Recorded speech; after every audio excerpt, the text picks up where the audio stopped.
Hello යාළුවනේ ඔන්න මම මේ යන්නේ ජීවිත කාලේ දැක්ක ලස්සන හීනයක් ඇස් දෙකෙන් බලලා එන්න. මුලින්ම අපි ගෙදරින් මදර් කලින් මෙත්තු ස්ටේෂන් එකට ආවා එයාපෝට් එක දක්වා යන්න. මගේ දැඩි ඉල්ලීම මත එයාපෝට් එකට ට්‍රේන් එකේ යන්න තමයි අපි ප්ලෑන් කරලා තිබ්බේ. කාඩ් එකත් පංච් කරගෙන අපි ආවේ එයාපෝට් එක දක්වා යන්න. මොකද ස්ටේෂන් එකක් තියෙන්නේ රෙඩ් ලයින් එකේම තමයි. අපි ඉක්මනට ආවා එයාපෝට් එකට යන්න. මොකද අපි පොඩ්ඩක් පරක්කු වුණා එනකොට 8:10ට ෆ්ලයිට් එක තියෙන්නේ. සහ ඒ වගේම ආමේනියා වලට දවසටම යන්න එක ෆ්ලයිට් එකයි. ඒ වගේම අද යන්න තියෙන්නේ පොඩ්ඩක් පොඩි ෆ්ලයිට් එකක්. ෆ්ලයිට් එකට විනාඩි 40ක් වගේ තියෙනකොට ඉමිග්‍රේෂන් එකත් ක්‍රොස් කරගෙන අපි දුවගෙන වගේ තමයි ආවේ.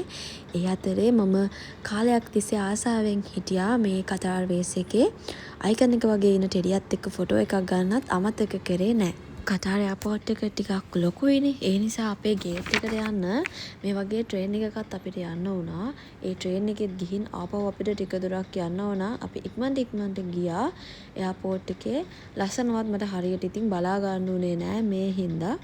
කොහොම හරි ගේට් එක හොයාගත්තට පස්සේ ආපහු අර ගාඩන් එක පැත්තේ පොඩි රවුමක් දාලා ඊට පස්සේ ආයෙත් ඉක්මනට ගියා ෆ්ලයිට් එක දක්වා අරන් යන බස් එකට. මම ටිකක් දුකින් වගේ ගියේ මට වින්ඩෝ ෂීට් එකක් හම්බුනේ නැති නිසා. අන්තිම විනාඩි කිහිපෙදී මගේ එහා පැත්තේ හිටපු කෙනා ආවේ නැහැ. ඉතින් මම වින්ඩෝ ෂීට් එක හරි ආසාවෙන් අත්පත් කරගෙන මගේ ගමන පටන් ගත්තා. ලංකාවේ ඉඳලා එදිත් මට වින්ඩෝ ෂීට් එක සෙට් වුණේ නැහැ. ඉතින් මේ පාර එකටත් එක හරියන්න වින්ඩෝ ෂීට් එකක් මට හම්බුණා. ඉතින් ඊට පස්සේ වීඩියෝස් ටිකක් එහෙම දාගෙන කාලා බීලා මූවි එකකුත් බලාගෙන මම කෙමින් පැය 3 විනාඩි 20ක ගමනාන්තයට ළඟා වෙන්න පටන් ගත්තා.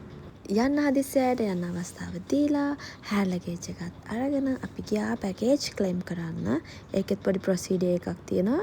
ඒ හැමදේම ඔයාලට මම පස්සේ කියන්න. ඊට පස්සේ අපි පැකේජ් එකත් අරගෙන එළියට යනකොටම අපේ ට්‍රැවල් ගයිඩ් හිටියා බෝඩ් එකකුත් තියාගෙන. අපි එයාවත් අඳුරගෙන අපි ගෙනාපු ඩොලර් රෑම් වලට මාරු කරගත්තා. ඉංග්‍රීසි වල පොඩි ප්‍රශ්නයක් තියෙනවා. ඒකත් ඔයාලට මම නෙක්ස්ට් වීඩියෝ එකෙන් පැහැදිලි කරන්න. හරිම මහන්සි අපි රූම් එකට ආවා. විත් පොඩි ඇලර්ට් එකක් දාගත්තා. ඊළඟ දවසේ තමයි අපේ ටුවර් එක පටන් ගන්නෙ. එහෙනම් නෙක්ස්ට් වීඩියෝ එකෙන් හම්බෙමු. බයි ළමයි.